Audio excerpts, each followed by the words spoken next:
The land is Ruguru stroke Kiamariga, 1223 in Madeira West constituency. It's a 2-acre piece of land. It's alleged it has a helipad. It's a lie. The land is 2 kilometers from my rural home. And I have planted napier grass for my dairy unit. I bought it at 3.5 million shillings. Again, proceeds from my dairy farm. I have a dairy farm with almost 150 cows. And I do make an income of almost 1.5 million shillings every month. I can surely afford to buy 2 acres of land.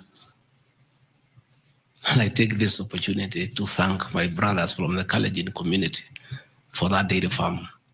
Anytime I've gone to the Rift Valley, in appreciation of the support I give President William Ruto, the Kalenjin community always gives me a cow or 2. And within 2 years, I have the largest dairy farm in Madeira constituency, courtesy of the Kalenjin people. I want to thank them for their kindness. I have seen an accusation that I've bought 40 acres of land in Kakuret, Kabraine, in Kenya, Nyeri constituency as Deputy President of the Republic of Kenya. I saw the Honorable Gachagua'S, the MP for Kenny, signed the notice of motion to impeach me on the allegations, this one being among them. Had there been no malice, Gachagua'S, the Honorable MP for Kenny, would have advised the Honorable Mutuse that he sold me this land in the year 2015. I have a sale agreement I'll give you with this picture. I bought this land from the Honorable Gachagua'S in 2015. I was not even a member of parliament.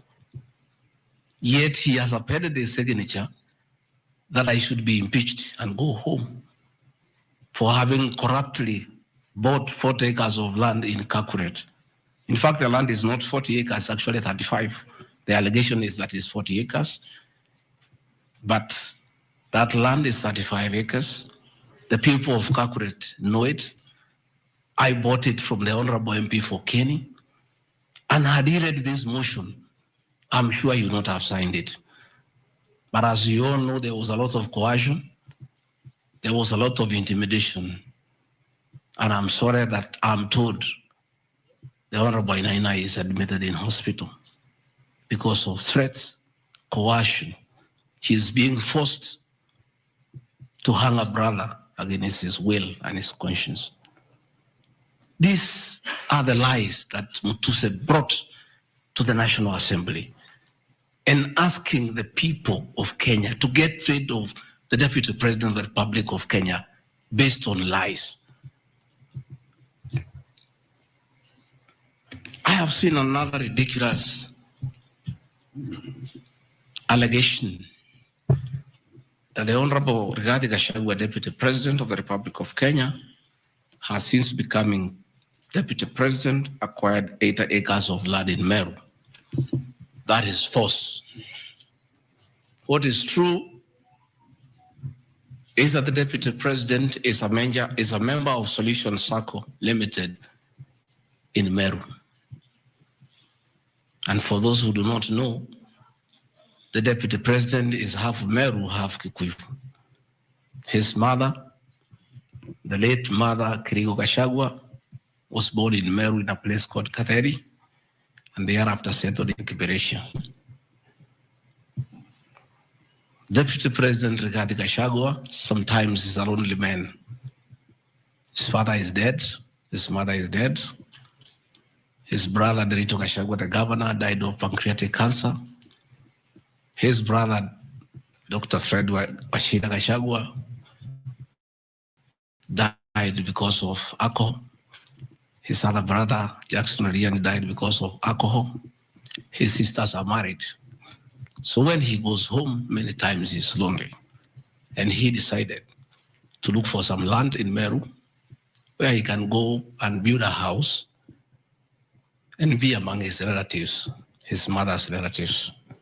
And in the process, I identified that 29-acre land and borrowed money from Solution Circle, which I'm paying every month.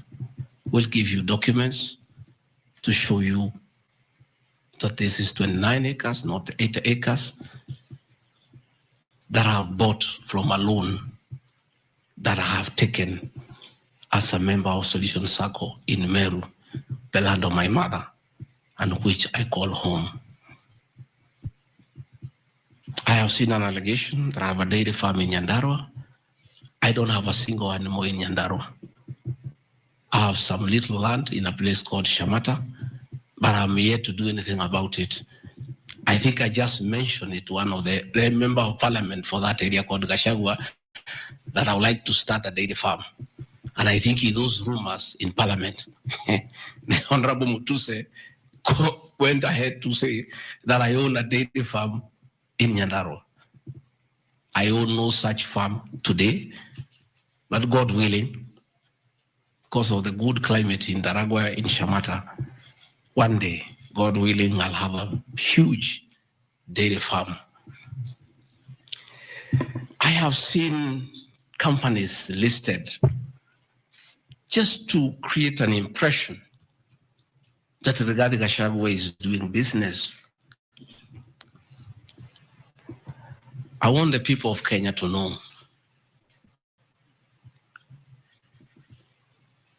that Rigathi Gachagua was a businessman before he became a politician. And he had a life. And that life is part of his history. So getting companies that were associated with him 15 years ago, 13 years ago, 10 years ago, and publishing them, it's just being mischievous. My life did not start as deputy president. I left university in 1989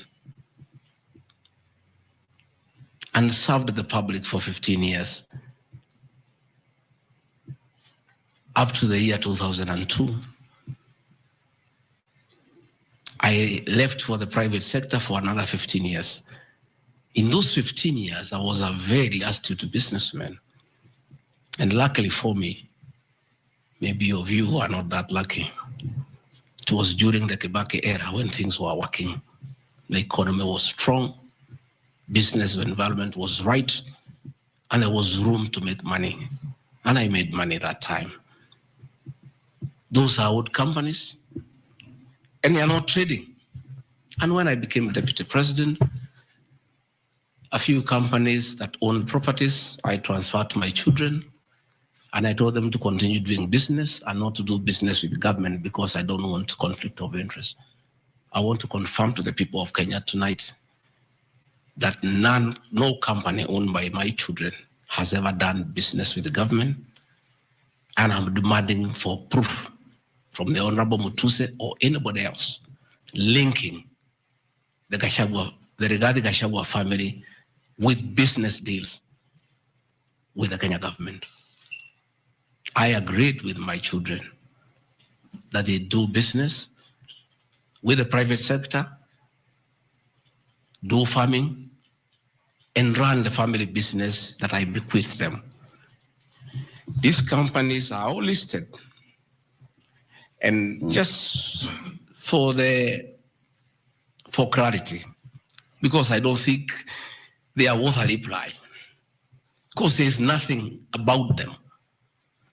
Regarding Gachagua Foundation, as a member of parliament, I was educating orphans, I was educating children of single mothers, I was educating children of PWDs, and the education needed to continue, and I don't have the benefit of CDF money. So I started a foundation, the Rigathi Gachagua Foundation, to continue doing the work of charity.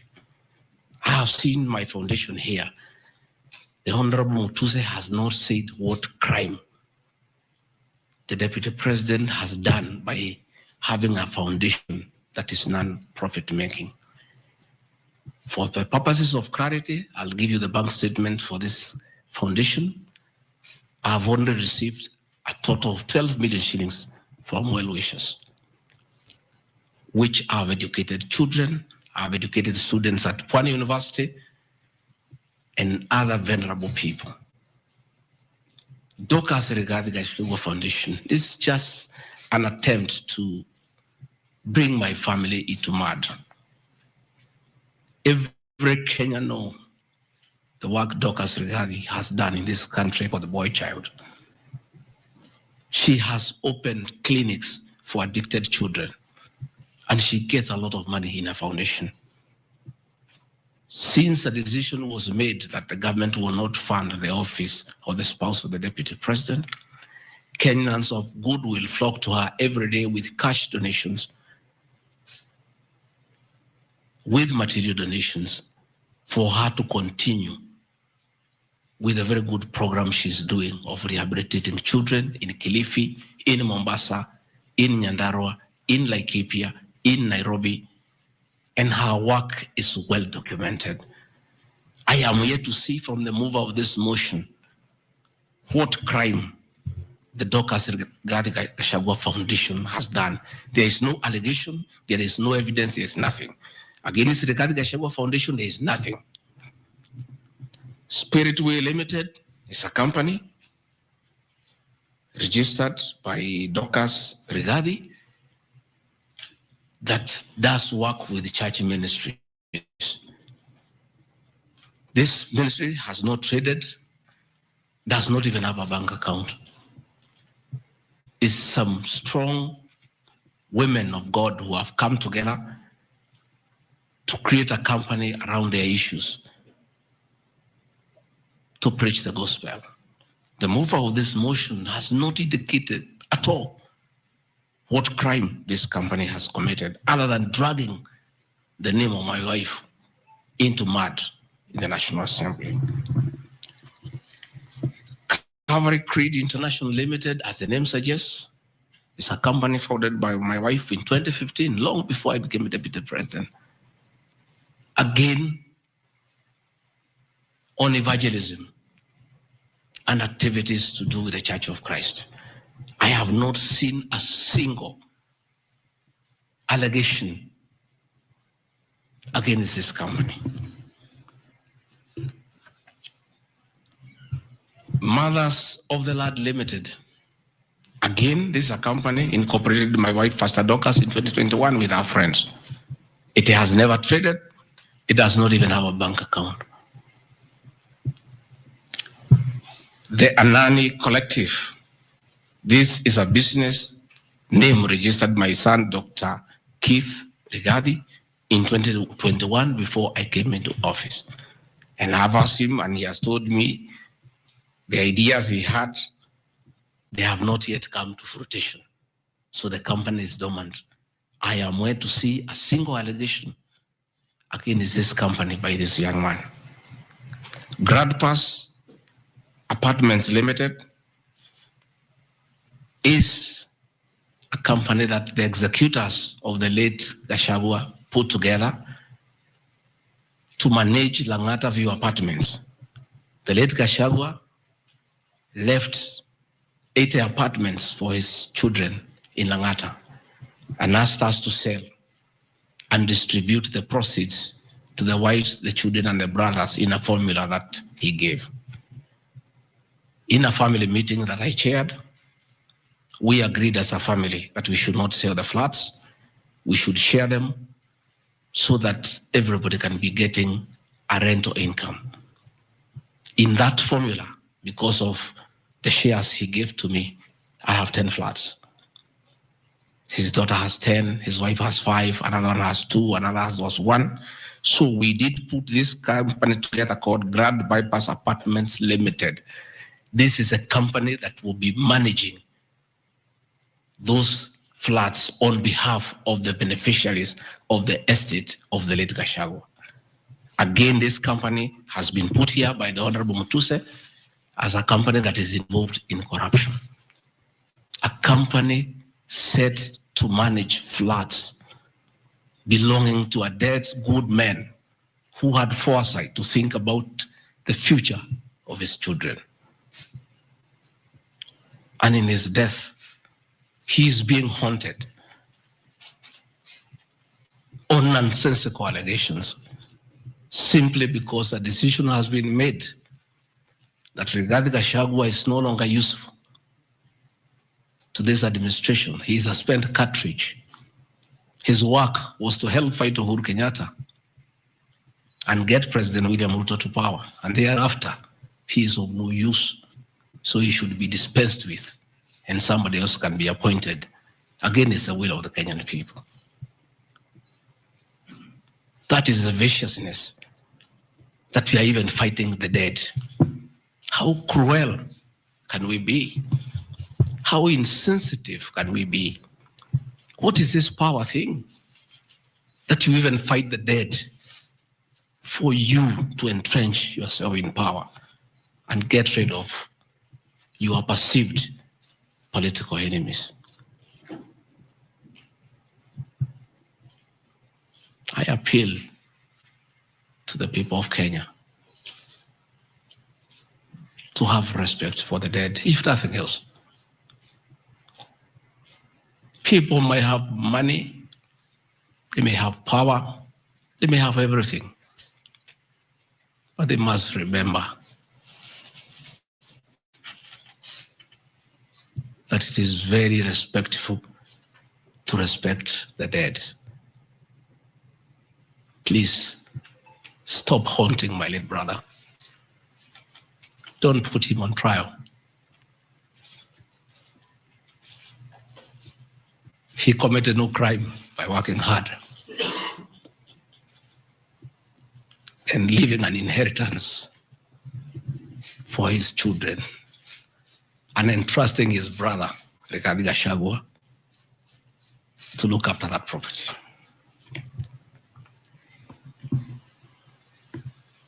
Fortis Viz Group Limited is a company incorporated in 2023 by my son, Kevin, and Dr. Keith. Again, some two very enterprising young men. This company has not even taken off. They are still figuring out what business they can do. And before they can even settle down, their father is under siege. So they have to come here every day to keep me company and find out what is not happening. This company has not even started. These are young people, children. Why do you want to destroy their future? By putting their names in the press with negativity because you want to destroy their father. These are innocent boys who have decided to invest in their own country.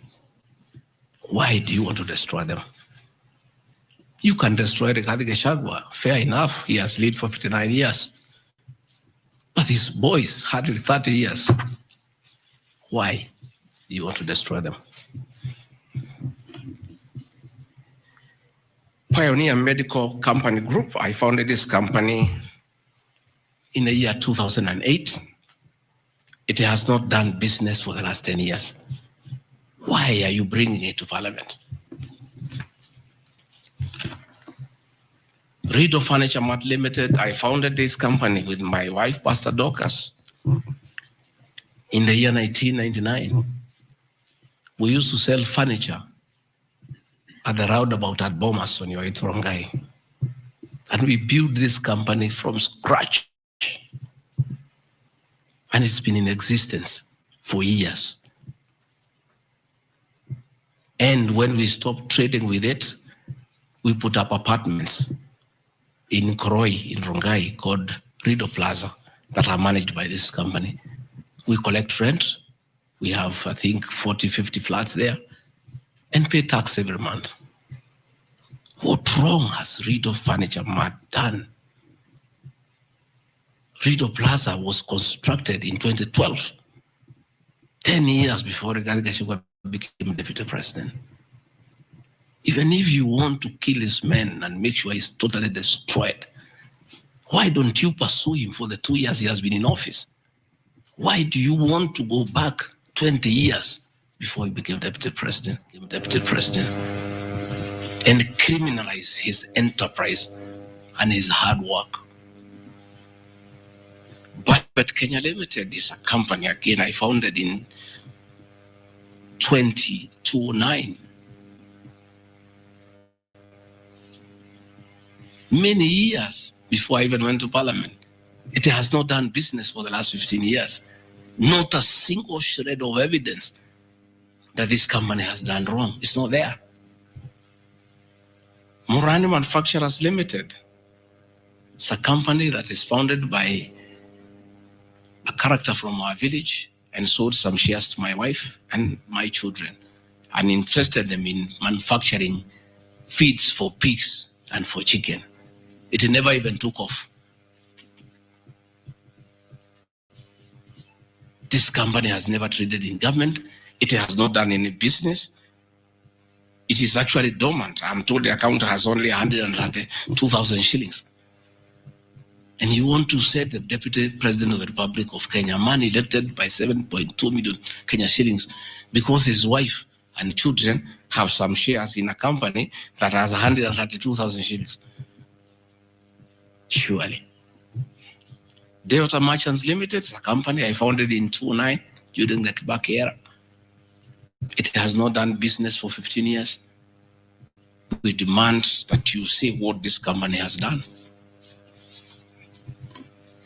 Wamunyoro Investments Limited is a company named after my village in Wamunyoro, which I founded in the year 2001 as a construction company. This company owns a lot of property that I bought in those years when the economy of this country was on sound footing. Since I became deputy president, we ceased all activities of this company. It has not done a single transaction with anybody. The company is dormant, but it owns property. Those properties were bought and acquired long before I became deputy president.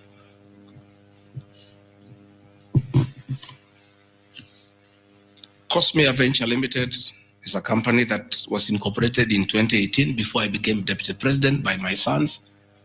They do what you call bulk SMS.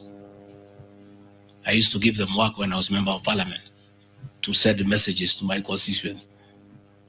I think they were charging me 30 cents per SMS. Some young, enterprising young people. Company 2018, it doesn't do business with government. It is not accused of any wrongdoing by anybody, anywhere. It's just putting the name there. Royal Crimson Ventures Limited, again, incorporated in 2018 by my children to do their little business. No allegation of any wrongdoing has been annexed to the motion. Kurito Properties Limited, again, this is a company that me and the co-executors put together for the purposes of managing the Vipingo Hotel. No details of any accusation, any wrongdoing, nothing.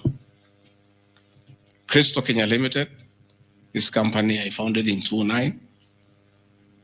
And when I became deputy president, I gave out my shares to my children, and myself and my wife, we got out and asked them to continue doing business. My two children, like their father, very enterprising.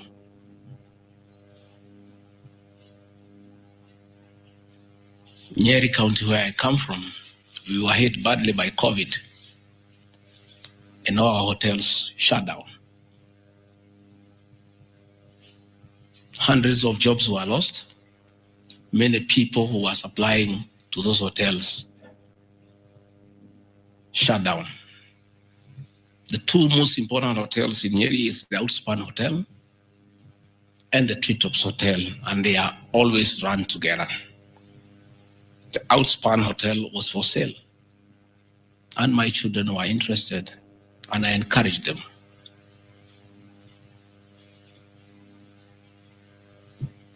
Treetops Hotel cannot be sold.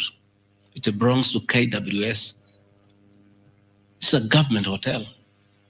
You can only lease. And the person who owned Outspan Hotel had also leased the Treetops Hotel. So my son acquired Outspan Hotel and got an assignment of the lease. So they don't own Treetops Hotel. It's on a lease from Gachagua'S to Aberdare Safari, then an easement to Crystal Kenya that is run by my children. I shouldn't be here talking about Crystal Kenya Limited and my children because they are not part of this proceeding. But they have no other forum to defend themselves, so I have to defend them. They are grown-ups. They should defend themselves, but they don't have the forum. They went to a bank and borrowed 600 million. The documents are there. And bought a hotel and bought the lease.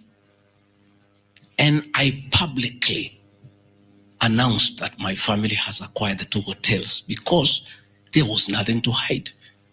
I saw no need to advise my children, like other people do, to buy the properties through proxy because this was straight business. They went and borrowed 600 million from the bank.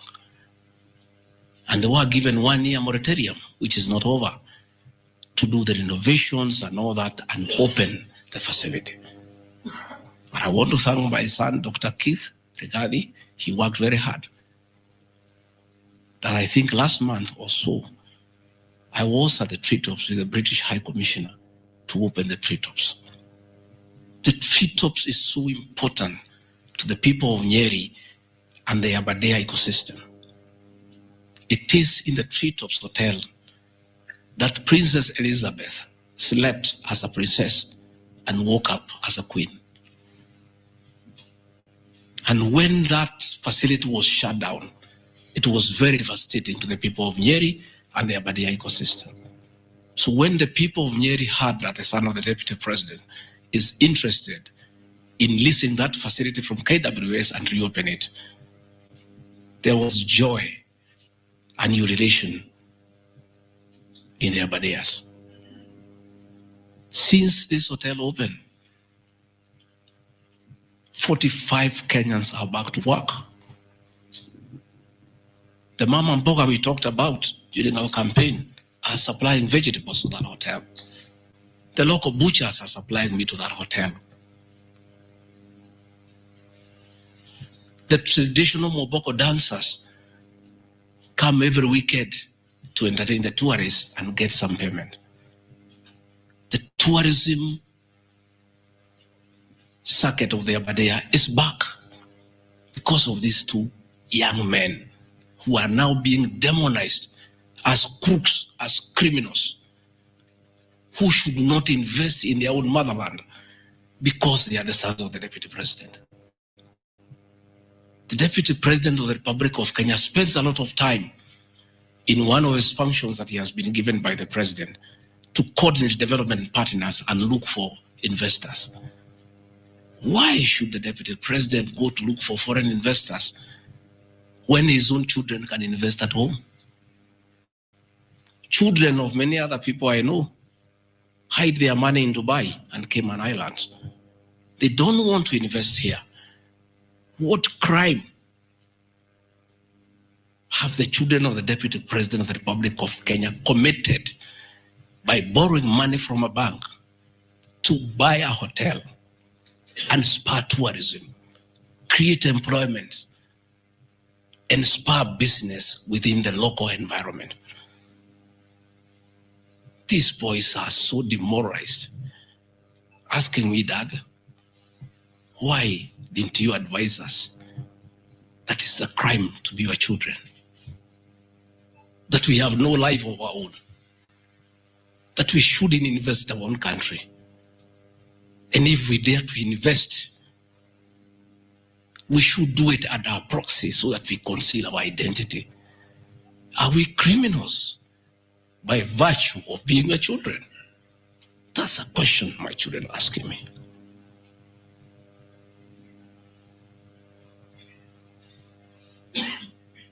What crime can children of Kenya commit to borrow money from a bank and start an enterprise and employ people and spur tourism? How unfair can a country be to its young population to condemn them for being enterprising? I'm being told by the National Assembly that I need to be impeached from office because my children have dared to borrow money, buy property in their name and invest in their own country. And for that, their father should be sent home. I won't conclude by Karadi Farm Limited. This is a farm I founded in 2001 with my wife, Pastor Dorcas. And it runs our farms. It runs our dairy farm in Nyeri that is doing very well. I'm making $1 million shillings also every month. And I sell calves and it's doing very well. And my farm now has become a model farm for the local farmers. We are doing chicken, we are doing rabbits, we are doing sheep. Again, nobody has told me what crime has Karandi Farm committed. Technical Supplies and Services Kenya Limited, a company I founded in 2001. I did business during the Kibaki era. When things got very bad, I stopped doing business with it. It has not done business for the last 8 years. And of course, in the 2 years I've been deputy president. I want proof. Tomorrow, the National Assembly to table proof what these companies have done. They'll be very embarrassed before the people of Kenya. This will be the most shameful act ever in the history of our National Assembly, where you go table a motion that is so sensational based on trash and not a single accusation backed by evidence. I have seen an allegation that exerting influence on officials of the Ministry of Lands to issue an allotment letter to Amunyoro Investments Limited and using the fraudulently acquired documents to support a court case. Again, Amunyoro Investments Limited was never allotted any land. This parcel of land, 209/12077, Amunyoro acquired at 24 million shillings in the year 2012. The documents are there, we'll give them to you. Purchase from a third party. Somebody went to the National Land Commission and lodged a case and claimed the property belonged to him, a former senior outside the Ministry of Lands. And the National Land Commission made a determination, the records are there, that the land belongs to Amunyoro Investments Limited. Again, he went to the High Court in the year 2022. I was not deputy president. I made my witness statement before I became deputy president. I supplied all documents before I became deputy president. I did not file any evidence as deputy president. And the matter was concluded. And the High Court issued a judgment. We'll give you the judgment that the land belongs to Amunyoro Investments Limited. I am told that they have appealed the judgment. I invite the Honorable Mutuse to apply to be co-joined in the appeal, and then he can argue his case. This is a matter that has been adjudicated by the High Court of Kenya and made a determination. And you want to bring it to the National Assembly. The matter is alive with the Court of Appeal. It is sub judice to even discuss it in Parliament because a determination has been made. Irregular procurement of mosquito nets at a cost of 3.7 billion. I saw a huge headline from the Star newspaper, planted headline. This is the most ridiculous headline I've ever seen. And this is the most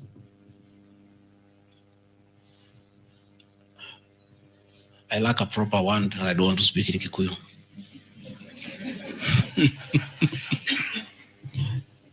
I think somebody needs to give me some water. What I'm looking for.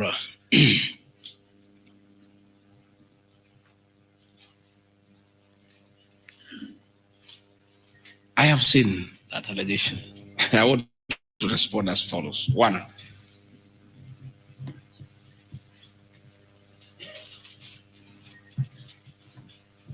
there is Andrew Mulwa. He has sworn an affidavit with the false allegations. And he had better be very careful. Because he has made a statement on oath. In the affidavit, he says that Deputy President was involved in KEMSA 3.7 billion irregular procurement of malaria nets, either directly or through proxies. Further,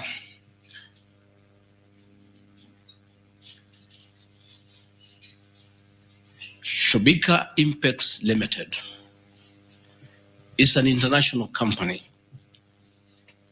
the fourth largest manufacturer of mosquito nets in the world. It has done many tenders with KEMSA, with the Global Fund, countries in Africa, in Asia. And there was a tender.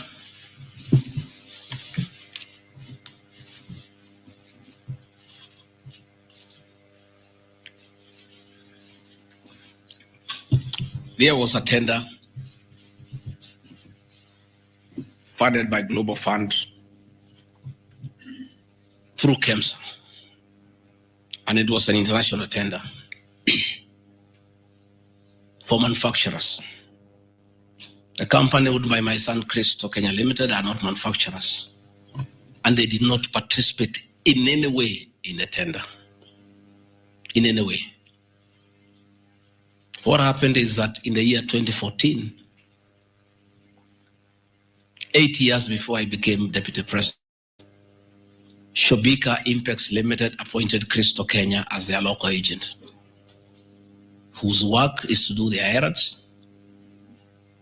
and follow their supplies at the ports of entry. Christo Kenya did not participate in this tender. It was done by Shobika. KEMSA wrote to Shobika and said, your tender was not successful because you had a problem with pagination of your security document. Pagination. Those of you who have done tenders, you number the pages. And if they are not right, you can be disqualified. And therefore, they were told, can you come and collect your bid board, your original bid board? That's what happens. If you participate in a tender and you don't win, you are asked to collect your bid board. And they kept on coming to collect the bid board. It was not available for almost 3 months. And they asked the local agent, that is Christo Kenya Limited, can you follow up on our behalf? We participated in this tender. We did not win. We have a letter asking us to collect the bid board. We are waiting for it because this is money that is tied as our agent in Kenya. Can you follow up? And that is why when my son on behalf of Christo Kenya Limited went to KEMSA trying to follow up, and when it was not working, he brought it to my attention and I made a call to Mr. Andrew Mulwa asking, my son has been here. There's a little issue about a bid board of an unsuccessful tenderer. Why is it that this is money that is tied? And these are foreigners, these are foreign investors. We don't want to make life difficult for them. Please, why don't you release it to it unless there's a problem? No, he said, no, the matter is under investigation. That is why we cannot release it. The bid board is with the SEC. I said, fine. If the matter is under investigation, so be it.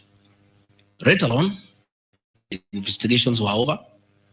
EACC wrote to KEMSA and returned the bid board.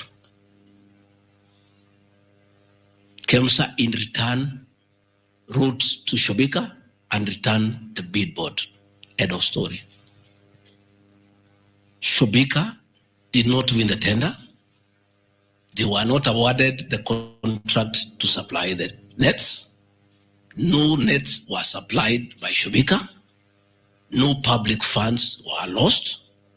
And we are told by Deputy President asking why a bid board to a tenderer who has failed to win cannot be returned. He endangered the lives of the people of Kenya. That is how absurd the allegation is. There is no evidence that the company with my son participated in the tender. They did not participate. There is no evidence that the Deputy President interfered with the tender. The only crime is that urging so that we don't frustrate foreign investors. If they were not successful, why are you keeping their tender security? You need to give it to them. And it was a lot of money. I think it was 500 million or something like that. So I want to say this is a very ridiculous, and I take great exception to the headline by the Star. Please, we'll give you the documents. Tell us, where was the Deputy President involved in a tender? This is a tender that never was.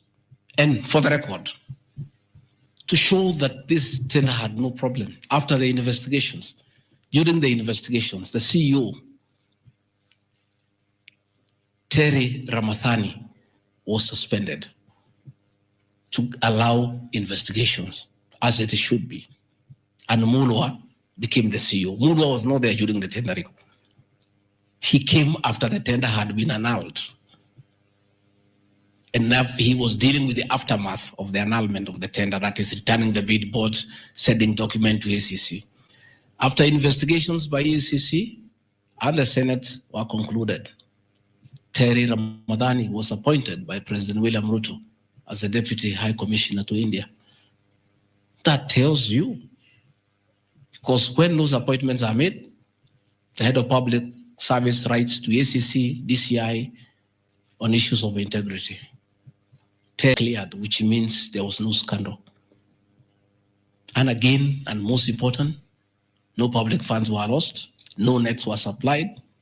Therefore, this is another fishing expedition to just justify the 5.2 billion. I think that is why they were putting the 3.7 billion to make the maths to add up. You know, when you want to talk big figures, you must look for 3.7, 600 and all that. Even all these things I've read here, if you take your phones, we are nowhere even, we have not reached 2 billion. Because Olive Garden, 400 million. Queensgate Apartment, 600 million. Outspan and Treetop, 600. So these are just figures that were being put to the people of Kenya so that they can see us into bad light.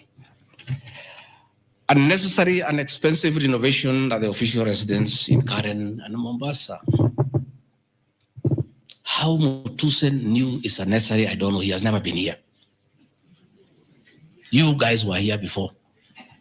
When President William Ruto was deputy president, he was denied funds for 5 years. This place was in very high state of disrepair. It took me 7 months to move in. The roofs were leaking, the toilets were blocked, the septic tanks was broken down, the borehole was broken. There was nothing. Parliament, in its own wisdom, allocated funds for the renovation of this residence. As a deputy president, I have nothing to do with public expenditure. In fact, at that time, the accounting officer between 2022 and 2023 financial year was the State House Controller. Procurement was done, tender was awarded, and the renovations were done.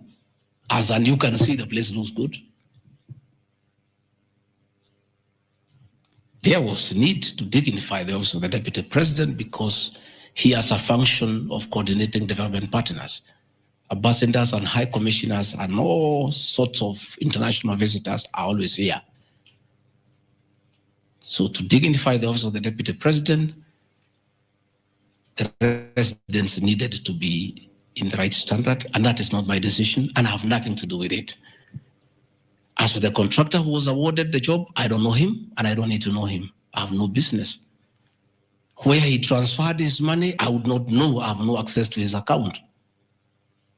Whether he is related to me, the answer is no. I don't know him. And for the record, I don't wish to know him because it's not necessary.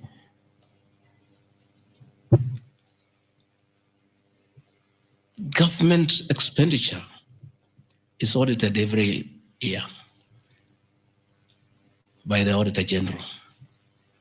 Since this office was under the executive office of the Deputy President for that financial year, the Auditor General did her inspection and gave us a clean bill of health. The renovations that were done were not highlighted with having any audit query. If the Honorable Mutuse had taken his time to look at the Auditor General's report, you would not have brought this baseless accusation. And even if there was an accusation, it should be directed to the accounting officer, who is the State House Controller, not me. I don't deal with procurement. I don't deal with financial management. I don't deal with anything to do with public finances. But since the matter has been raised, I have to answer to it. I have looked at the Auditor General's report, clean. I have looked at the contract, it's signed by the Controller of State House. As to the work, that I can attest, they did a very good job. And this residence has been dignified. The same with the residence in Mombasa. You know, the residence in Mombasa is where President William Ruto and his wife, Mama Rachel, were chased away, and the house allocated to the regional commissioner. And on assuming office, I took up the residence. It was in state of disrepair. Again, it was renovated. It's a good place. And I normally go there when I go to Mombasa. And it makes a lot of sense because before the renovation of that residence, anytime I went to Mombasa, I normally have a huge delegation of security people, hospitality, and all that goes with the office, not really me. The bills were very expensive. It makes a lot of sense to have an official residence for the Deputy President in Mombasa so that when he is there, you cut down on public expenditure.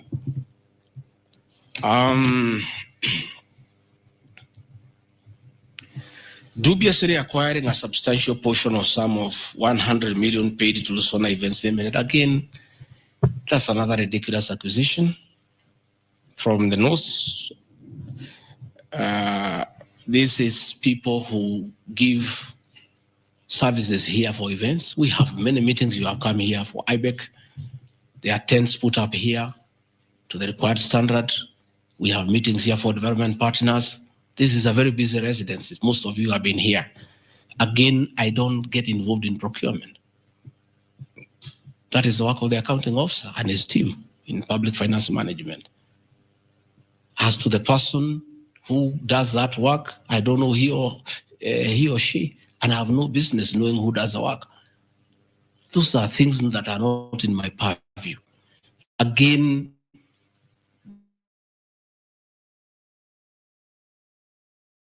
one would have to demonstrate how it came to me. Was it brought to me through my account, through cash? Who was there? What is the evidence? Again, it is just trying to throw mud at me. And I want to say that that accusation is baseless, and we believe we want to see the mover of the motion coming up with tangible evidence. Again, these accusations lack particularities and specifics. They are just generalized accusations. Again, we'll be challenging that again in court because there is a ruling that grounds of impeachment must be well grounded and must be particularized and specific. This is just an allegation. Where is the nexus between the supplier of events to this residence and the Deputy President, Gachagua'S? There's no nexus. I don't know the person. I don't know the company. I'm not involved in the procurement. I don't even know how it is procured. All I do is I want events and they are arranged and I take part in those events. Those accusations of funds utilizing the Deputy President, in the office of the Deputy President, coming for my personal benefit are ridiculous, unfounded, and totally malicious, and there is no evidence whatsoever. And I want you people of the press to also have these people to give you the evidence. Don't just write headlines. Ask, where is the evidence? Where are the particulars? You know, you don't just allege, oh, this particular supplier, this money went to the Deputy President. Yes, fine, that is good. How? How did it go to the Deputy President? You must explain.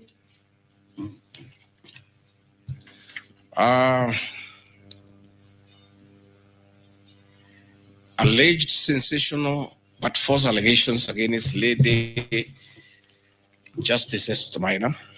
It is alleged that the special notice of motion at ground 4 had a gross violation of the Constitution, that I publicly attacked the Lady Justice Esther Maina and forcibly threatened to bring action against her. I did not threaten to bring any action against Justice Maina. I did bring action against her. I was just informing the public because I'm a public officer and I have freedom of speech. I have filed petition before the Judicial Service Commission against Justice Esther Maina in issues I felt I did not get proper justice. So I did not threaten her. I did what the law says. If you are not happy with the conduct of a judge, you file a petition before the the Judicial Service Commission, which I have done. Again, I don't want to delve before the matters because it is against sub judice, but that I have done. So I cannot be threatened. I cannot be said to threaten her. And again, I have a right as a leader, as a Kenyan, to say what I'm doing. And I did say publicly that I will bring a petition against her, and I have done it. And the evidence is there. You see it. We have filed a petition, and we are waiting for it to be concluded.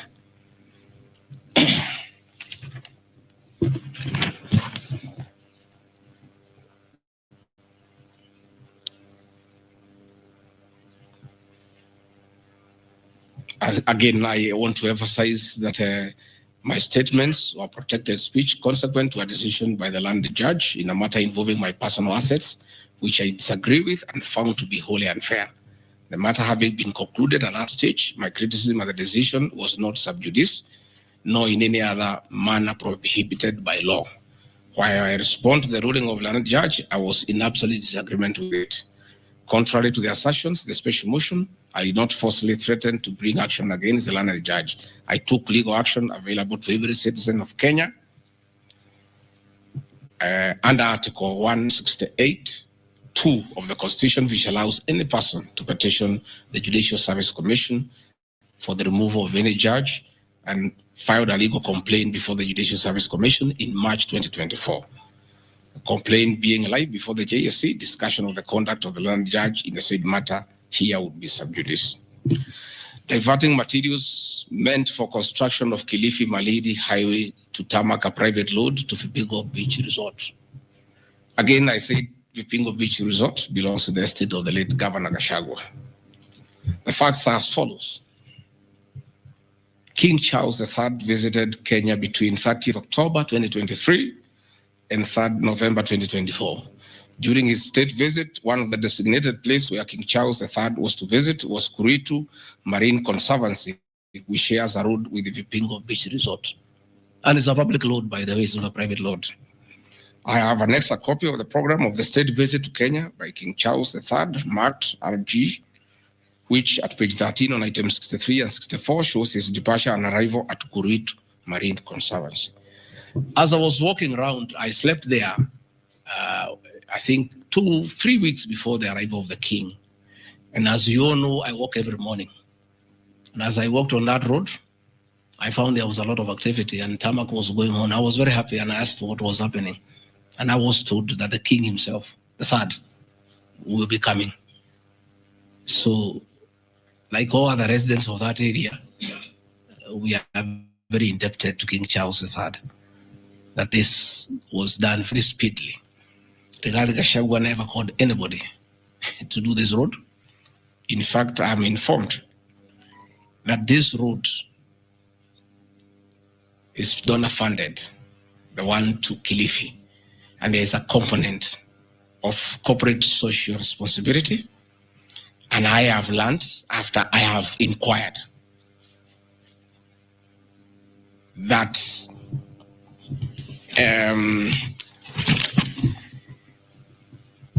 these people of that road is called Takawungu Shariani Vipingo. It's off the main road, and I am made to understand that Kuritu Marine Conservancy, Vipingo Secondary School, Shariani Primary School, among other stakeholders, including a public market, applied to Kenya to be considered for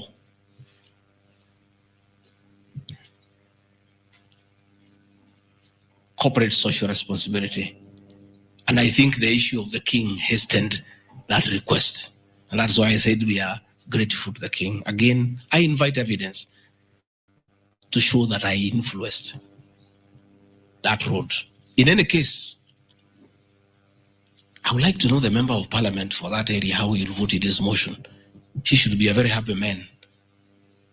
If Deputy President Rigathi Gachagua occasioned a tarmac road to be done in his constituency, he should vote for me. But I didn't. And when I went there, that Shariani market, people are very happy with that road because I walk there in the morning when I sleep there. People are very happy with that road. The secondary school there, the boys and girls are very happy. The primary schools are there. And again, contrary to the assertion by the Honorable Mutuse, it's not a private road, it's a public road. And it is serving many people, a primary school, a secondary school, a market, and a whole community, including the family of the estate of the late Governor Rigathi Gachagua. We are just beneficiaries of good deeds by our government that were hastened by the arrival of His Majesty the King III. Undermining the president and the cabinet by allegedly making contradictory public statements from the position taken by cabinet regarding the evacuation of the people residing along Nairobi River. To start with, for the record, President William Ruto has never complained to me that I have undermined him. If he has told that to Honorable Mutuse, I would like to know that he has complained to Honorable Mutuse that his deputy has undermined him. Article 147 of the Constitution provides the Deputy President shall be the principal assistant to the President and shall deputize for the President in the execution of the President's functions. Article 28, which states that every person has inherent dignity and the right to have that dignity respected and protected. Article 29C, which states that every person has the right to freedom and security of the person, which includes the right not to be subjected to any form of violence from either public or private sources.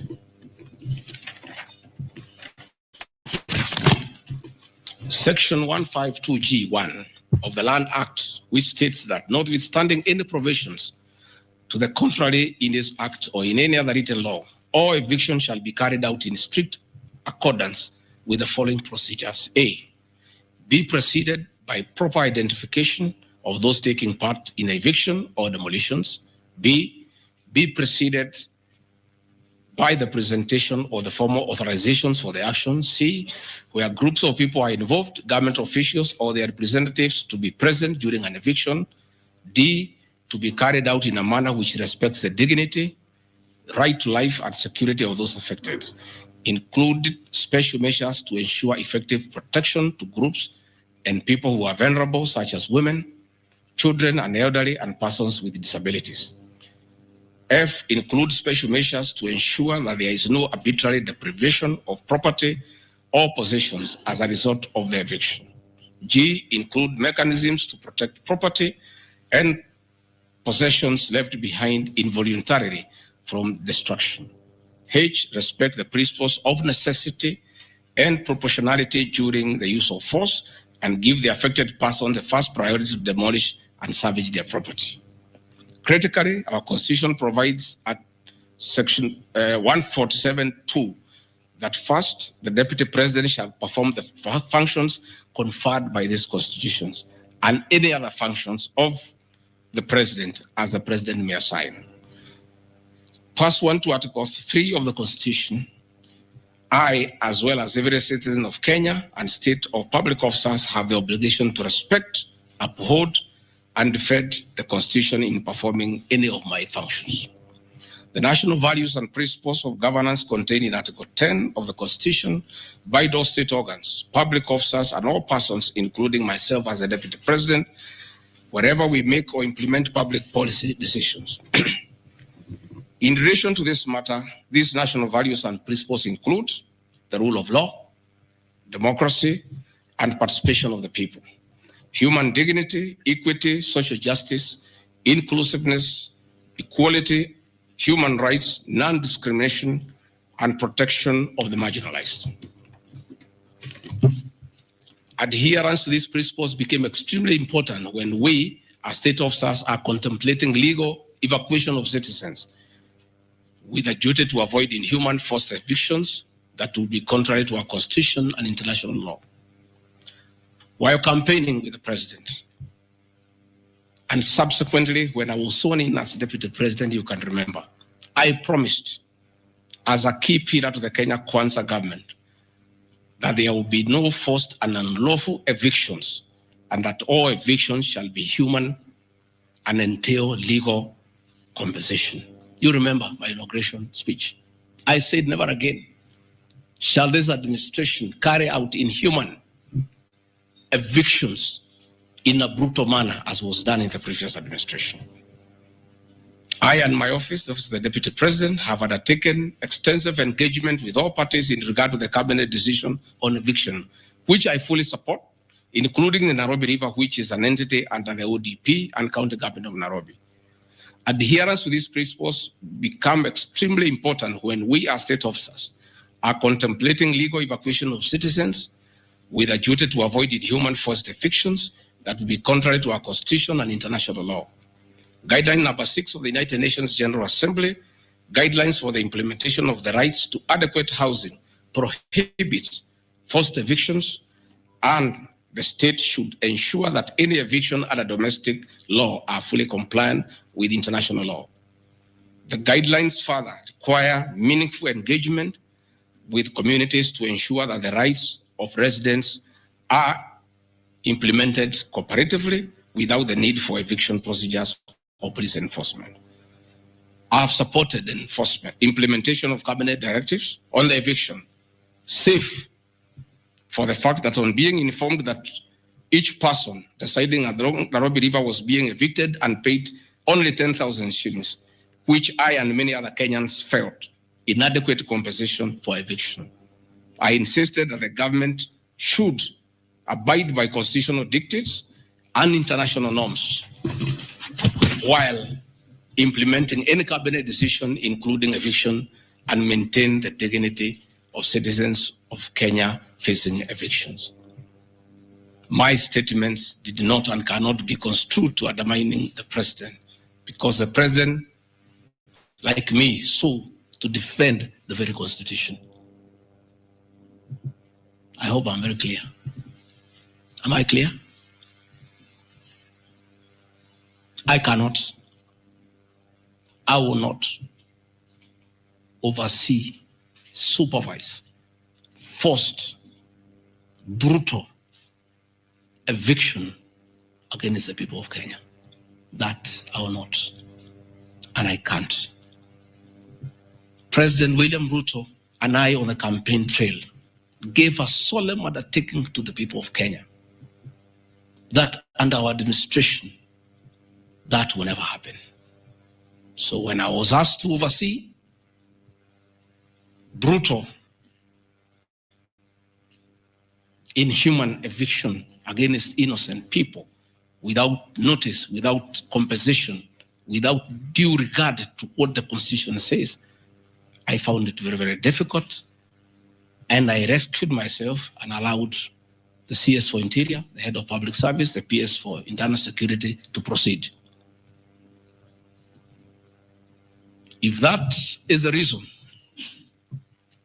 why Rigathi Gachagua should be impeached as Deputy President of the Republic of Kenya and sent home for refusing to undermine the Constitution, for saying no to brutal and inhuman eviction of poor Kenyans, let it be. Undermining devolution by allegedly holding a meeting in Nairobi. Good people. I'm sure you are as embarrassed as I am. That a deputy president holding a public meeting to talk to the people of Kenya is undermining devolution. To start with, Deputy President Rigathi Gachagua, in the duties spelled out by the President under Executive Order number 1 of 2023, he has the duties to coordinate intergovernmental relations. I work with the governors. This is the home of devolution. I hold meetings with the governors every day. I chair IBEC. I cannot be accused. And I need evidence tabled that I undermined devolution. The motion alleges that on 29 September 2024, I unlawfully interfered with the running of the Nairobi City Council government by holding a public rally where I allegedly incited citizens against law of directives of the county government on planning and relocation of markets. This is my response. It is not true that I incited citizens against the law of directives of the county government as alleged. I wish to clarify and point out that when I held the public rally, I merely requested the governor of Nairobi County to speak and listen to grievances which were being raised by the market traders. Videos will be produced tomorrow in the National Assembly. I, Rigathi Gachagua, asking Governor Sakaja to take time to listen to the people and listen to their grievances. The traders had sought me out to intervene and request the governor on their behalf to dialogue with them and seek a solution to their grievances with regard to the relocation of markets. Had the governor listened to these traders, they would have had no business coming looking for me. All I was saying is listen to the people. Before you relocate them, have public participation. Most of those traders have lived in Wakulima market for 40 years. They wanted to discuss with the governor what happens to us, what happens to our customers, what happens to the distances that we cover, what about the extra cost of going to the new relocation. And I think the traders were right. Requesting a meeting with an elected leader is their right. And when they requested me to go and meet them, because they were desperate and they needed somebody to hear to them, I did go and speak to them. Again, this motion alleges that on 20 September 2024, I unlawfully interfered with the running of the Nairobi City Council by inciting citizens against law directives of the county government. The leadership of Nairobi Business Traders approached me sometime in March 2024 at my official residence to discuss multiple issues affecting business and requested engagement in the resolution and intervention on these issues adverse to business. Consequent to this meeting, I directed that short, medium, and long-term strategies be undertaken, coordinated by the Office of the Deputy President, to address the issues raised that are cross-cutting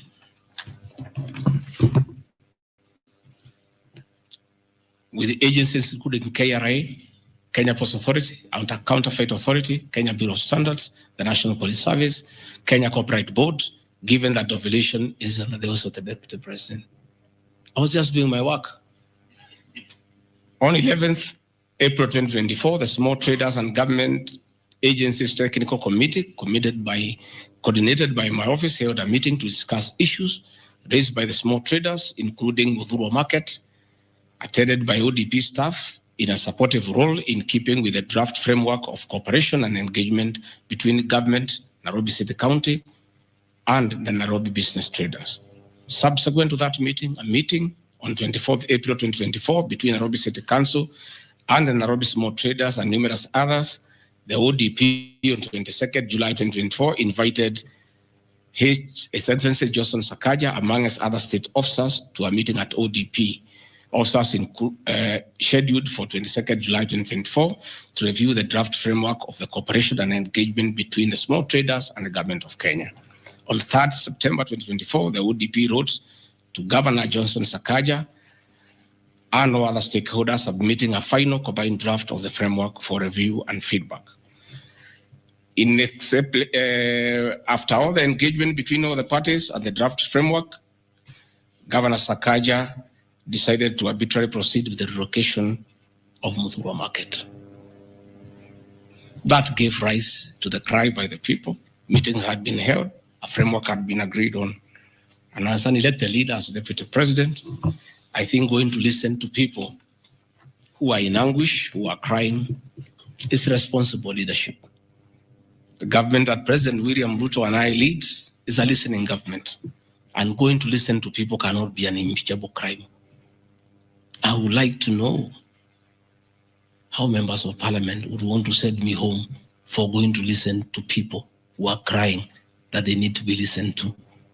I would like to understand.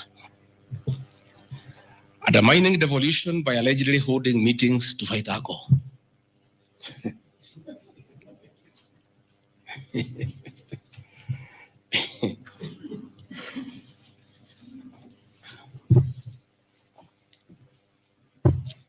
I think tomorrow will be the greatest circus.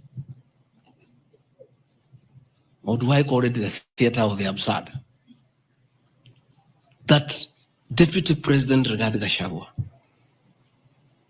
undertaking duties assigned to him by the President to fight illicit brews and drugs across the country, should be impeached because by doing so, he is interfering with the devolution. I held meetings in Nyeri, attended by Governor Kahiga, Governor Waiguru, Governor Irogo Kangata, Governor Wamatangi, Governor Kiari Badilisha. I held a meeting in Chuka, attended by governors of Embu, of Tharaka Nithi, of Meru. I attended a meeting in Mombasa, attended by governors of Kwale, a representative of the governor of Mombasa, the governor of Taita Taveta, a representative of the governor of Lamu, to discuss. I held a meeting in Nakuru, nearly with all governors present. And all of us jointly, under my chairmanship, the Ministry of Interior and Governors, we agreed on how to tackle the menace of illicit brews. And we have a good story to tell. Out of those efforts, our young men who are sleeping in trenches are back home. Women are very happy their husbands are back home and they are bringing food. In fact, some children have been born. Some have even been named refugee because of the effort that I have put in fighting illicit brews. I think the people of Kenya would be shocked to hear tonight that one of the accusations against their deputy president and why he should go home is because he led the battle to fight illicit brews and drugs that has caused havoc among our young people. Please, if Rigathi Gachagua is a problem, why don't you assign this job to somebody else? Because this job must be done. We must get our children off drugs. We must fight illicit alcohol. And saying that you want to impeach the deputy president because fighting illicit brews and drugs is interfering with the devolution. I think this is the greatest joke of the year. Even the 291 MPs who signed this motion, most of them, because I know them, have looked for me personally to thank me for the way I have successfully led the war against drugs and illicit brews. And that is why that sham public participation should have had my responses, so that the women could hear that one of the accusations against the deputy president is that he should be sent home because he was leading the war against illicit brews and drugs. I don't know. I think there is something wrong in this country. That somebody has sat down to draft a motion to impeach the deputy president of the Republic of Kenya. And one of the grounds is that he has interfered with the devolution by leading the war to fight illicit brews and drugs. This is a height of absurdity. And Parliament will be the theater of the absurd. I would like to hear what is the nexus between fighting illicit brew and interfering with the devolution. I would like to know. I've never had any governor complain. I've never had any MCA complain. I've never had any Kenyan complain. The only Kenyans who have complained are few. They are the manufacturers who are manufacturing poison under the guise of producing alcohol. Those are the only few ones. I beg the National Assembly and the Senate, most of the National Assembly, to save face, to consider striking this ground before the motion tomorrow, because it sounds ridiculous to the people of Kenya. Again, if Deputy President Gachagua'S has to be sent home for fighting drugs and illicit alcohol, so be it. Sensational statements against the National Intelligence Service and its Director General and other officers. My response. In relation to this allegation, I wish to state that the National Intelligence Service holds a very critical role in ensuring the safety and security of our country. They are responsible for gathering intelligence and share it with all our law enforcement agencies to ensure that the country is safe at all times. Consequently, when the country was caught flat-footed with regard to the scope and extent of the public's dissatisfaction with the Finance Bill 2024, which degenerated in the Gen Z protests, it pointed to the failure of the National Intelligence Service in carrying out its mandate.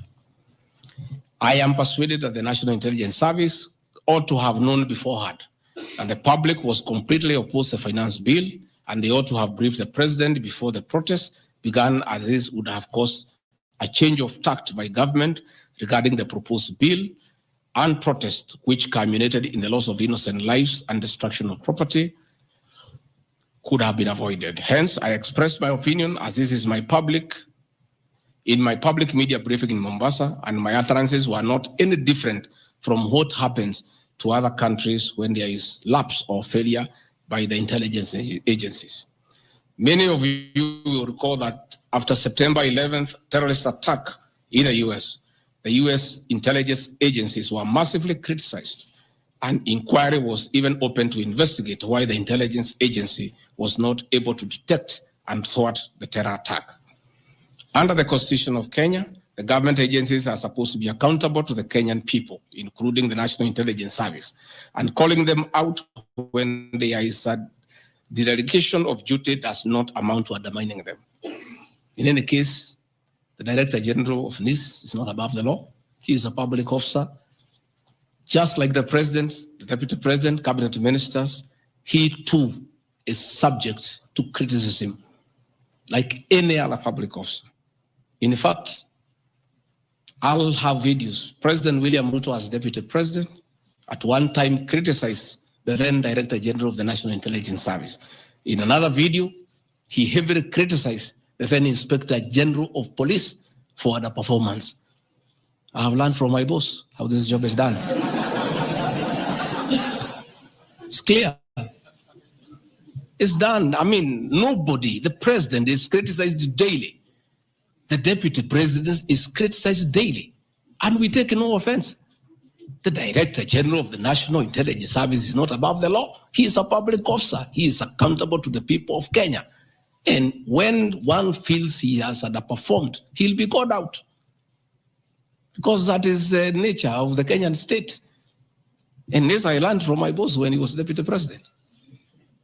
Again, there was an issue that the president and I committed ourselves publicly that never again in our administration shall ever we allow abductions and extrajudicial killings.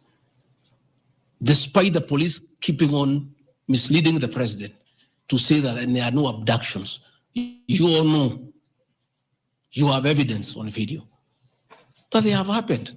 And that is what I commented, and I said it is wrong.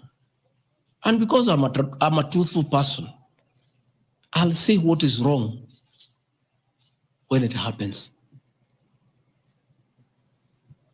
Despite the fact that I am compelled by the principle of collective responsibility to be part and parcel of every decision made by government, that I'll continue to do so, but only those decisions that are constitutional and within the rule of law. Abductions and judicial killings are unconstitutional. I will never support them.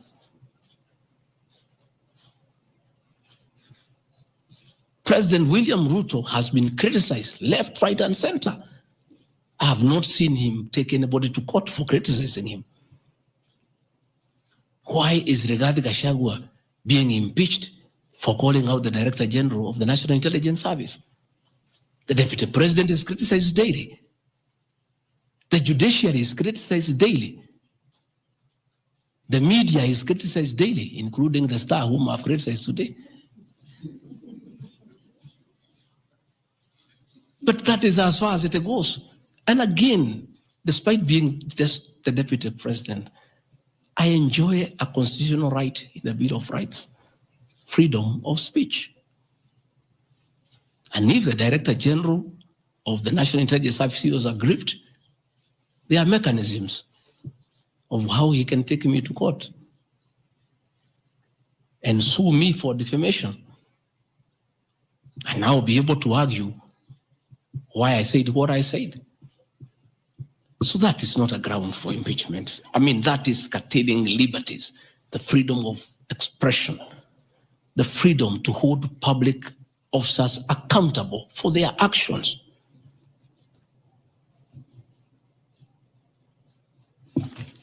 And I want to say finally,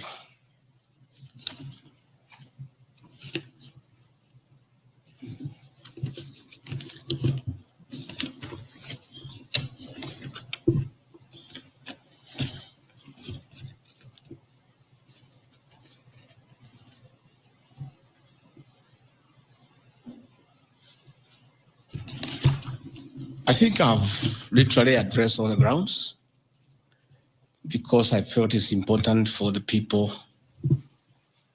of Kenya to know the allegations against the Deputy President and his responses. And as you have heard, though you are not judges and you are not advocates, there is nothing here that violates the Constitution. There is no gross misconduct.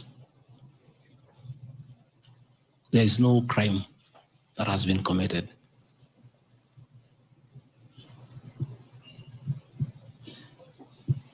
I'm innocent on all these charges, and I want to clarify my apology yesterday to the president did not in any way imply that I'm guilty of these charges. I'm not. This I'm not. My statement was that if there's something I've done to the president that I don't know, that probably has upset him, I ask for his forgiveness. But that was in no way an admission of this ridiculous allegations meant to overturn the will of the people.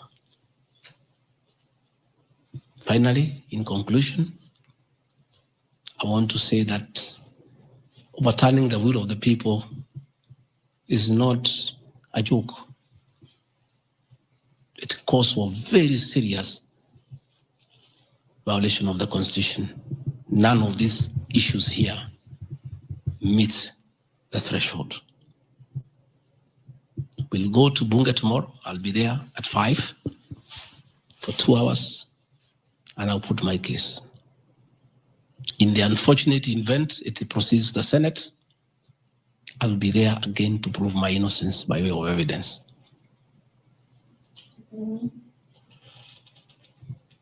When I called this press conference, there was a lot of speculation that Rigathi Gachagua wants to resign.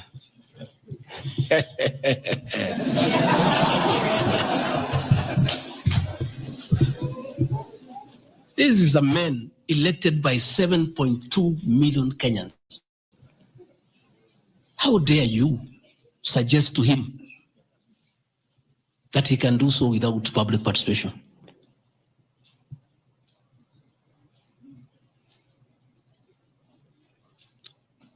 I have no intention whatsoever to resign from this job. I'll fight to the end. I have tremendous respect for our judiciary and the professional judges of the High Court, the Court of Appeal, and the Supreme Court. And in the professional manner, they have handled serious issues affecting Kenya. The impeachment of a deputy president elected by 7.2 million Kenyans is not a small matter that can hastily be decided by a few members of parliament and senators and wish it away.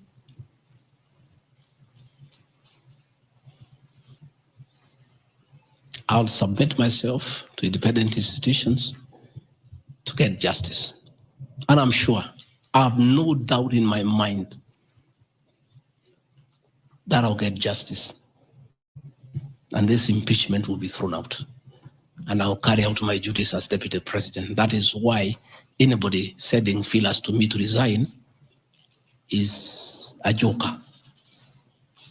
And I found a few of people using my friends to come and sweet talk to me. Please, my friends, I don't want to become enemies with you. When you are given such silly messages, don't bring them to me. I have no intention. I cannot resign. I did not give myself this job. I was given by the people of Kenya. I've done nothing wrong against the people of Kenya whatsoever. I've worked hard. I've been very loyal to my boss, President William Ruto. I have worked hard every day.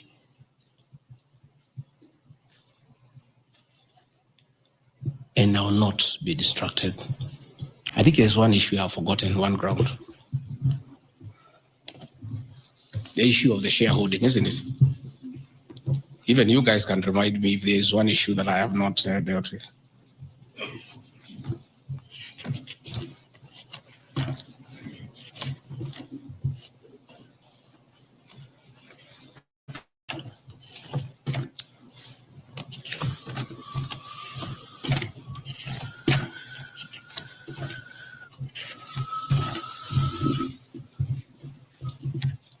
Can somebody there give me my notes on shareholding?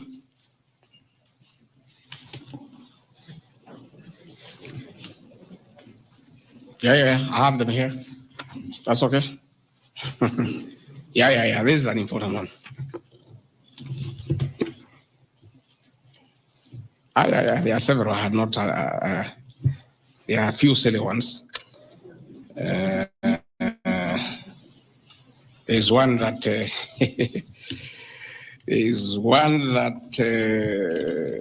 I'm conniving with cartels in the tea sector to block ATDA from implementing guaranteed minimum returns that would benefit small traders. The allegation is not true. No evidence whatsoever has been adduced to substantiate this claim. As far as I know, I've successfully completed my mandate, which was assigned to me by the president, which culminated into creating synergy between people who had taken KTDA to court and suspended the operation of the Tea Act. As a result, the Tea Act now me to take over the affairs of the Ministry of Agriculture. He asked me to spearhead tea reforms. I did the tea conference in Kericho, brought all the stakeholders together, and as a result, I created a synergy among all the stakeholders, and we agreed that those people who had gone to court withdraw the cases, and now the Tea Act is operational, and that will see meaningful reforms. As to claims that I have stopped the selling of tea in Mombasa, there is no evidence to that effect, and I want to call upon the Honorable Mutuse to provide that evidence. Again, in matters coffee, I was given a job by the president to initiate the coffee reforms, which I have done successfully. I held the coffee conference in Meru for 3 days in 2023. For the last 2 years, I've been working with stakeholders, including members of parliament and the Senate, which has culminated into 2 bills, the Coffee Bill 2023 and the Cooperative Bill 2023. These 2 bills, the Coffee Bill 2023 will see the reintroduction of the Coffee Board of Kenya that will market coffee for farmers without putting profit. We have also recommended the reintroduction of the Coffee Research Foundation or the Coffee Research Institute in Roiro to work on better varieties and drought-resistant crops. Through my efforts, again, I've completed my work. The 2 bills are before the National Assembly. I call upon members of the National Assembly immediately after the impeachment process to embark on these 2 bills and see them to fruition so that farmers can enjoy the work we have done in coffee reforms. I have seen another absurd that I have taken control of a local cooperative society in Madera constituency where I was a member of parliament. This is false. I should be told which society by name because I know all the societies. I know all the farmers by name. It's really ridiculous. Again, there is no evidence. There is nothing. It's just trying to spoil my name before the people of Madera who elected me as their member of parliament. On the issues of shareholding, I think this matter has been discussed for a long time, and I think it's good tonight I put it in proper perspective. I wish to state that the allegation is equally false. None of my family members, allies, or associates are in control of any cooperative society in Madera. That one I had done. In shareholding by virtue of the provisions of the 3rd schedule of the Political Parties Act, the constituent parties of Kenya Kwanza Coalition entered into various agreements which were deposited with the Speaker of the National Assembly and the Speaker of the Senate for purposes of Article 108 of the Constitution of Kenya. 16.2, the following are members, parties of Kenya Kwanza: UDA, ANC, Ford Kenya, PAR, Farmers Party, Chama cha Kazi, Communist Party, Economic Freedom Party, the Service Party, Tujibebe wa Kenya Party, Umoja na Maendeleo Party of Kenya, and the Democratic Party of Kenya. In accordance with the provisions of Clause 3E of Schedule 5 of the Political Parties Act, each of the agreements contained in a power-sharing development agenda for certain regions in Kenya. I attach here copies of the said agreement. I'll give you the Kenya Kwanza agreement so that you know when I talk about shareholding, I'm not talking about Kenyans. I'm talking about this agreement that was signed by President William Ruto and almost everybody else on how power will be shared. I've never talked about sharing resources. I have been talking about power sharing for people to get what they deserve in sharing power in accordance with this agreement. Like, for example, in an agreement between UDA, ANC, and Ford Kenya, the UDA would nominate the president and the deputy presidential candidates, which has happened. I got my share, although I have no share certificate. The president would guarantee the stature, dignity, financial and operational autonomy of those of the deputy president. It's in the agreement. The office of the deputy president will be allowed specific duties identified at Article 21 of the agreement. ANC will be allocated the position of prime cabinet secretary to be established within 14 days. It was given to Musalia. The office of the deputy president, Ford Kenya will be allocated the position of the Speaker of the National Assembly, which was given to Moses Wetangula. In accord with Article 2.1 of the Power Sharing Agreement, ANC and Ford Kenya would have a 30% share of national government positions. So, the Honorable Musalia Mudavadi, the Honorable Wetangula, and the people of Western, please don't condemn Rigathi Gachagua. The agreement is here, defining your share in the government. It is not me. I did not sign this document. It was signed by Musalia, Wetangula, and President William Ruto. So when I say about this share thing in terms of positions, I've never talked about resources, about development, although it is also here, is that regions bargained with the president for shares. Musalia Mudavadi and Moses Wetangula bargained for 30% of shares within the Kenya Kwanza government, although they were also supposed to give us 70% of the vote, which they did not. Nevertheless, since they gave a certain vote, they are still entitled to some share one way or another. So it is not Rigathi Gachagua who said that a government is like a company. It is the agreement of the Kenya Kwanza, which I'll be tabling in the National Assembly. It is not me. It went ahead to say it. He said, ANC and Ford Kenya would have 30% share of national government positions. That is cabinet secretaries, principal secretaries, high commissioners, ambassadors, diplomatic and consular representatives, chairpersons of state corporations, directors of state corporations, chairpersons and commissions of constitutional commissions, provided the 30% share is to be shared equally between the ANC and Ford Kenya. Sasa mimi nikiambia watu wafuate share yao, makosa yao ni gani? Iko hapa. I did not sign. They went ahead. Musalia Mudavadi and Wetangula, and they must follow these things. Because I will not follow for them because I was not party to the Western agreement. The agreements were with regions. So when people say I'm dividing regions, I'm simply following the Kenya Kwanza agreement of the way it was debated. They went ahead and said, Article 22 of sharing agreement set out a list of priority projects which Kenya Kwanza would endeavor to fulfill in the ANC and Ford Kenya strongholds of Western Kenya between 2022 to 2027 on a priority basis. Musalia Mudavadi and Wetangula signed a package for Western Kenya. I've never had anybody call them tribalists, but they signed an agreement demanding for Western Kenya. They demanded, and it was agreed it will be done. Completion of all incomplete or stored bitumen roads. Construction of an extra 1,000 kilometers of bitumen in Western Kenya. Revival and modernization of sugar factories in Western Kenya. Establishment of new industries identified in Article 22 of the agreement.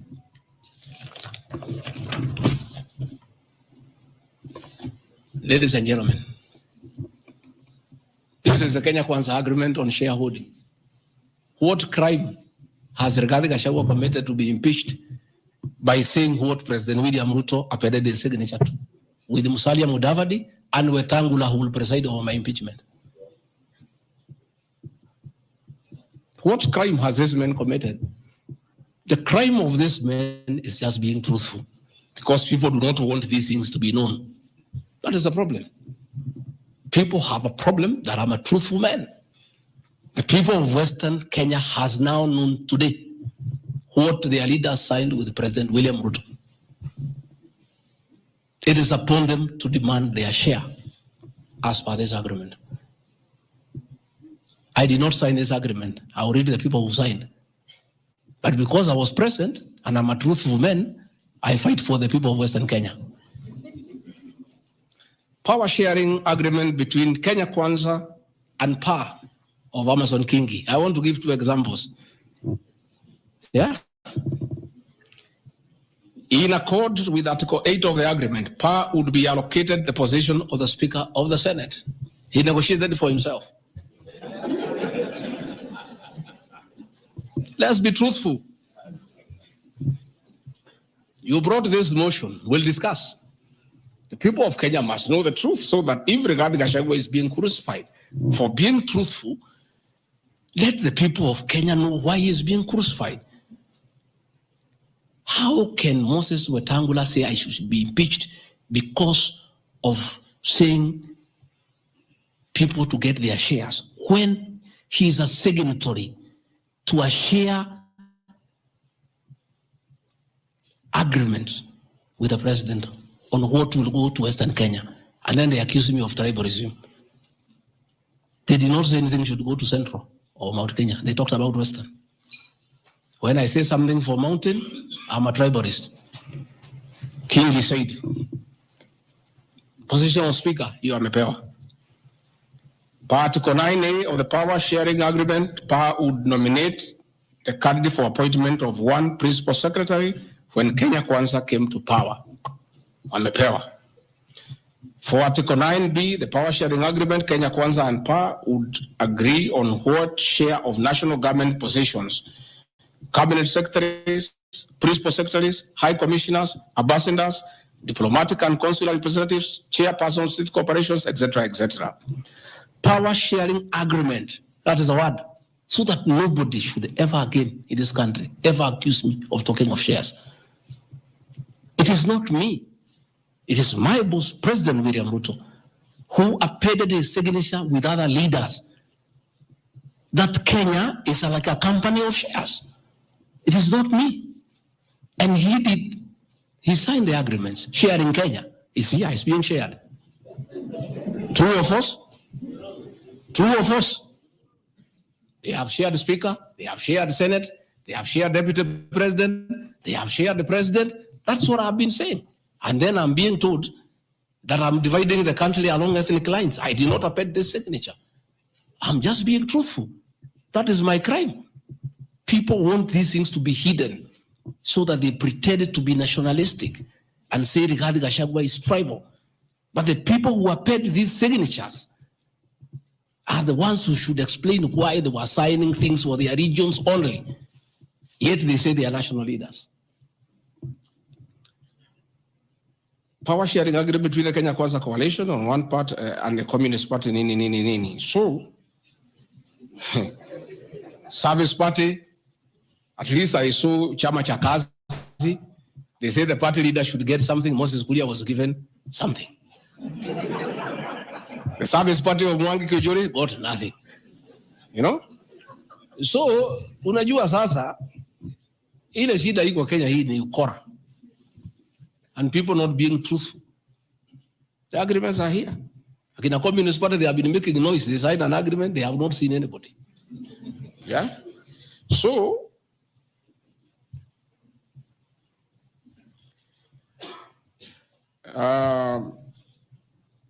my speeches on the shareholder issue are informed by their aforesaid power sharing covenants, which are founded on law and lessons learned from the well-known disputed 202 NAC power sharing agreement. Further power sharing agreements are a feature of government formation in all democracies in the world that provide the formation of coalitions. My pronouncements on the issue, properly understood, are not only anchored in law, but entirely harmless and incapable of being construed as a basis for ethnic animosity, a danger to national cohesion, or a threat to national unity. On the contrary, coalition building has been one of the most important innovations since the disputed 2007 elections in ensuring stability, equitable sharing of political power, national cohesion, and fostering of national unity. Indeed, Kenya Kwanza's main opponent in the 2022 general election, Azimio la Umoja, One Kenya Coalition Party, was a political party consisting of 25 or so political parties who also executed a power sharing agreement as required by Schedule 3 of political parties.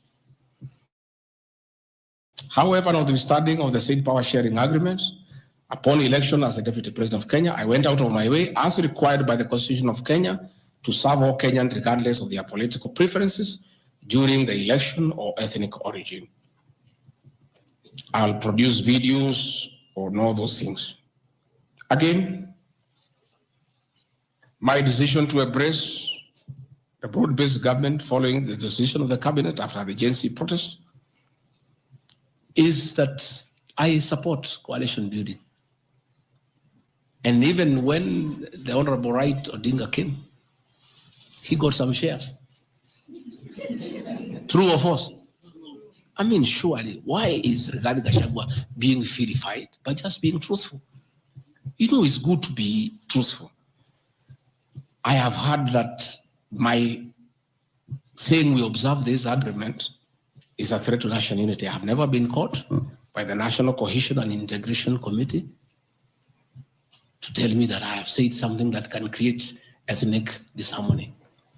On the issues of one man, one vote, one shilling, I am told again that it can create tribal hatred. How? The one man, one vote, one shilling is not a formula for Mount Kenya region. Far from it. The one man, one vote, one shilling talks about equity. The gist of that formula is that all Kenyans should be treated equally. If we are giving bursary to the children of Kenya, let us agree how many children we have. If there are 30 million and we have 100 million, we divide equally and distribute to every constituency to those children. If a hospital takes care of 1,000 patients, we decide based on population what is the size of the hospital to be constructed in Roiro, where there are 800,000 people. If one borehole serves 500 people, do you construct one borehole in an area where there are 10,000 people? You need to construct more boreholes. That's all. And these populations are everywhere in Western Kenya, in Kisii, in Rift Valley. The high numbers are not just in Mount Kenya region. This is a formula, in my view, that is good for everybody. Again, it is not a law because I pronounce myself. It's just an opinion. And in our democracy, I think it's only fair to allow people to have freedom of speech and to be entitled to an opinion. There are those who talk one man, one vote, 1 kilometer, and it is their right. And we should also listen to them and consider. And all those opinions can be harnessed and people can agree which is the best formula to take care of the people of Kenya. That is all I said. I wanted to read to the people, of course, the projects that were negotiated, but I don't seem to have that page. I produce it tomorrow in Parliament. So that when they hear I am fighting, I'm also fighting for them. Mine, for the Mount Kenya, and President William Ruto, we never wrote anything because I'm a very trusting man. So is my people, as we did word of mouth. So once in a while, we may argue kidogo because there's nothing written. So sometimes it's when people say I'm blackmailing the president, but I'm simply asking, my boss, we agreed the following, can we please do it? We agreed this on that, can we do it? You know, we agreed that the people of Mount Kenya who had been given jobs by Uhuru will not be removed without being replaced. We don't seem to be honoring that. Can we honor it? We agreed where we needed to replace somebody who has not performed. We exchange 1 for 1. Can we do it?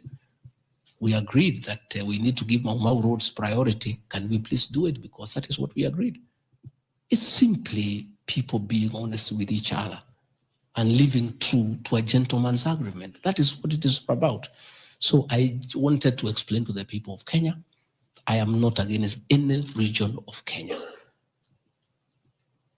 I am just a crusader for honesty and for fulfilling written and unwritten agreements.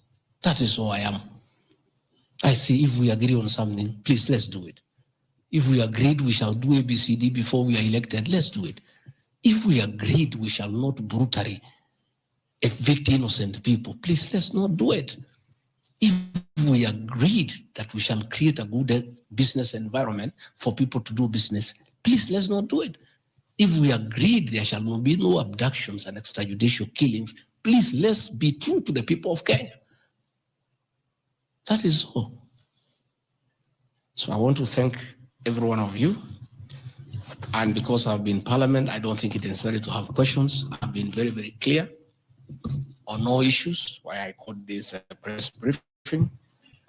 I've said I'll be in Parliament tomorrow.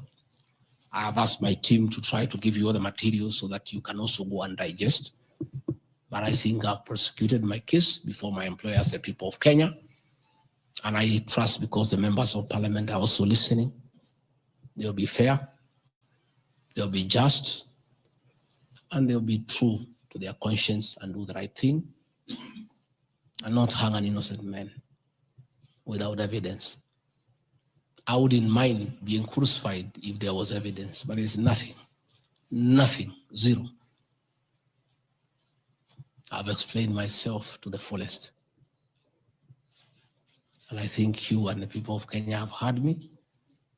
Let me thank all of you for giving me this time, and I appreciate the media for your role to inform the people of Kenya, to educate them, to entertain them, and keep them abreast with what is going on. I want to thank you for your coverage of the short public participation on this impeachment motion, because you exposed it for what it was, and your video clips are very useful for us as we argue in courts of law. You guys are wonderful. You are good people. No wonder you are called the fourth estate. I don't know where we would go in this country without you. We would have so much impunity. We would go back to dictatorship without the media. I want to encourage you to continue to be the watchdog on behalf of the people of Kenya, to protect the Constitution with zeal, to uphold the rule of law, and to call out impunity and corruption. And I want to say, after this impeachment, I want the members of Parliament now to focus on the corruption scandals around our country.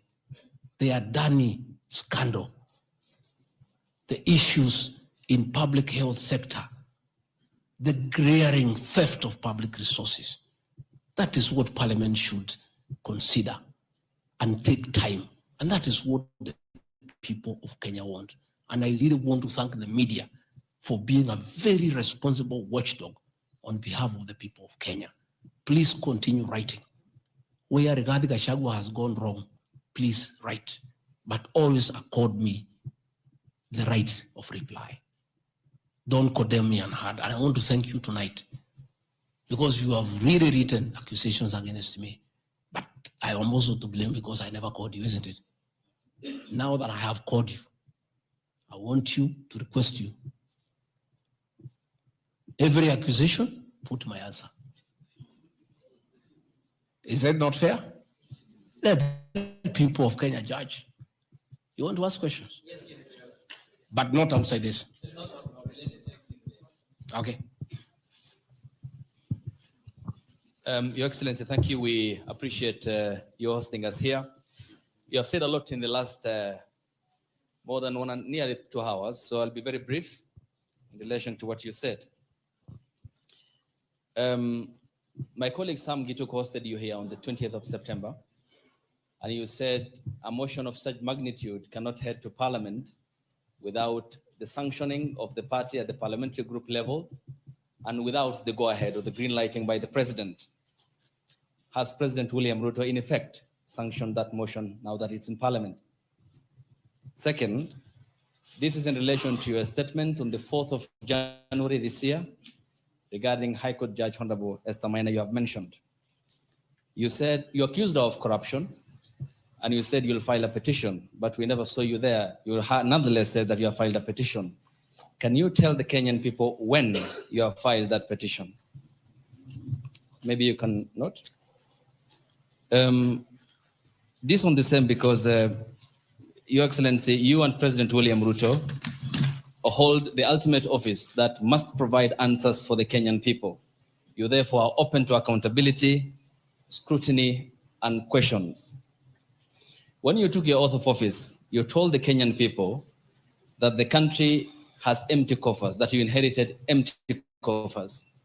However, your statement is contrary to what the Kenya National Bureau of Statistics says, that at the time when you assumed office, the country had at its disposal 3.02 trillion Kenya shillings, includes revenue plus appropriations in aid. Why, Mr. Deputy President, did you make such a misleading statement in front of the Kenyan people and the world? Regarding your shareholding question, I'm sorry to hold you to account, Mr. Deputy President, that the context in which you have provided the agreement between the parties, the Kenya Kwanza parties, and your defense is different. This is what we said in Kericho County, that this government on February 2023, this government is a company, you told the people, that has its shares. There are owners who have the majority of shares and those who just have a few, while others do not have any. You invested in this government, you told the people of Kericho County, so you must reap. You sowed, you tilled, you put manure and irrigated. Now it's your time to reap. Some few months later, the High Court quashed the appointment of more than 1,406 KRA officials. And the judgment? 700 of those officials were either from the Kalenjin or the Kikuyu community. How much of a responsibility will you take, being part of the presidency, of such gross locking out of Kenyans who qualify, who are competent, who merit, yet half of those appointments went to only 2 communities? That's enough. Thank you. One, the issue of Justice Minor is sub judice. I don't want to discuss it because it's a matter before court, but I'll be able to give you the date when we filed so that you can follow the petition. As to the issues that this motion cannot find its way to the assembly without the president nod, that is true. It can't. It has its nod. As to the issue of shareholding, again, this is a matter that I'll be prosecuting. By answering your question, I'll delve into the merits and the demerits of the argument that will come up. But I also want to remind you that I did not say that it's a company. I said like a company. Like, you look at the clip, it's there. Like, I gave an example. And a company has shareholders. I've just read to you, there's 30% here for somebody. That's what I was saying. I was just being truthful without removing the agreement. Again, I am not responsible for making appointments in Kenya. I don't make any appointments. The Deputy President does not appoint anybody. You know, the appointing authority. Ladies and gentlemen, because my lawyers tell me we don't want to delve into the merits and the demerits of the presentation that I've made. Yes, Karanja.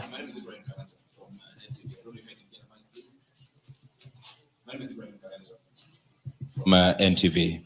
Your Excellency, when you apologized to President Uhuru Kenyatta, you said that the words used then were out of political reasons. That's why you are apologizing. So why should Kenyans believe you today that what you're saying is not for political reasons, for your own immediate benefit? My second question, Your Excellency, what next if this impeachment happens tomorrow? If you're impeached, what next for you? If you're not impeached, then what next in this political marriage between you and President William Ruto? Let's say your answer is what I've discussed here are facts.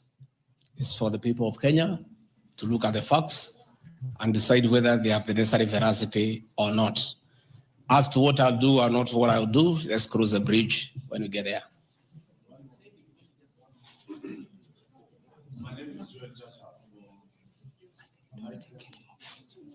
I think, good people, we have had a long night.